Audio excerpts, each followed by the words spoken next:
शिवसेना पक्ष आणि चिन्ह प्रकरणी आज पुन्हा सुनावणी होते। निवडणूक आयोगानं घेतलेला निर्णय घटनाविरोधी असल्याचं कपिल सिब्बल यांनी युक्तिवाद केला। शिंदेंची मुख्य नेतेपदी झालेली निवड ही बेकायदेशीर असल्याचा युक्तिवाद कपिल सिब्बल यांनी केलाय। सिब्बल यांचा युक्तिवाद आज पूर्ण होण्याची शक्यता आहे।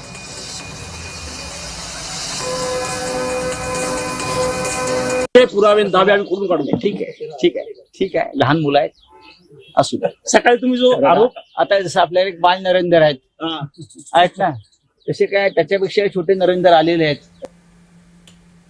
कपिल सिब्बल त्यांच्या पद्धतीने त्यांची बाजू मांडतायत।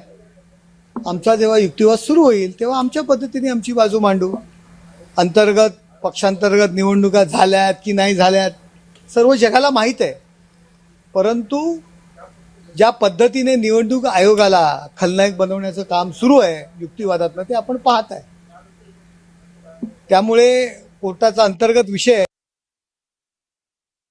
आमच्या बाजूने आलेले निकाल अर्थातच त्यांना पोटदुखी होणारच आहे। त्यांचा प्रयत्न असंच असणार आहे की आम्ही कसे खोटे आहोत, परंतु मला वाटतं अजूनपर्यंत फक्त एकच बाजू समोर येते।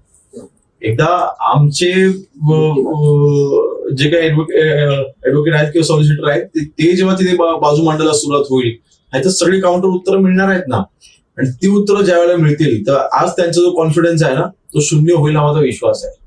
आणि मला वाटतं कोर्टाचा निकाल हा 100% आमच्या बाजूने लागतोय, त्यामुळे अजिबात आम्हाला कुठलीही शंका नाही आणि आम्हाला कुठली भीतीही नाही।